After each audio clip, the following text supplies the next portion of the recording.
Di salah satu sudut Masjid Nabawi, terdapat satu ruang yang kini digunakan sebagai ruangan khidmat.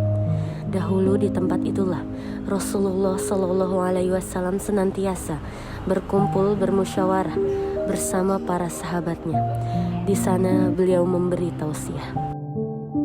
Suatu ketika saat Rasulullah Shallallahu Alaihi Wasallam memberikan tausiahnya, tiba-tiba beliau berucap, "Sebentar lagi akan datang seorang pemuda ahli surga."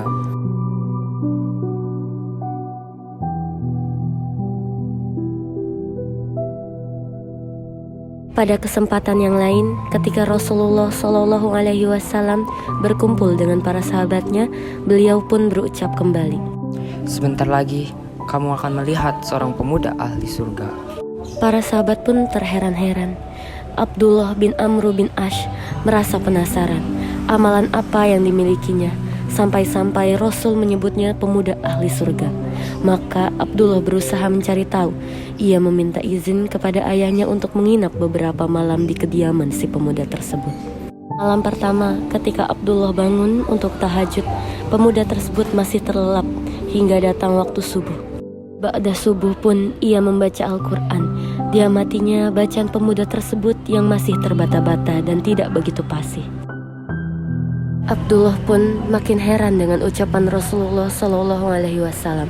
Tidak ada yang istimewa dari amalan pemuda itu, tetapi beliau menyebutnya sebagai pemuda ahli surga. Hingga Abdullah pun langsung mengungkapkan keheranannya pada pemuda itu. Hai saudaraku, sesungguhnya Rasulullah SAW menyebut-nyebut engkau sebagai pemuda ahli surga. Tetapi setelah aku amati, tidak ada amal istimewa yang kau amalkan. Engkau tidak tahajud, bacaanmu pun tidak begitu fasih. Pagi hari pun kau lalui tanpa sholat duha. Bahkan puasa sunnah pun tidak. Lalu amal apa yang kau miliki sehingga Rasul menyebutmu sebagai ahli surga?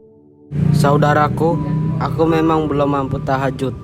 Bacaanku pun tidak fasih. Aku juga belum mampu sholat duha. Dan aku pun belum mampu untuk melaksanakan puasa sunnah. Tetapi ketahuilah, sudah beberapa minggu ini aku berusaha untuk menjaga 3 amalan yang baru mampu aku amalkan. Amalan apakah itu? Pertama, aku selalu berusaha jujur. Kedua, tidak berdusta kepada siapapun. Aku tidak pernah merasa iri dengki kepada siapapun. Demi Allah, engkau benar-benar ahli surga. Amalan yang kau sebut itulah amalan yang paling sulit aku amalkan.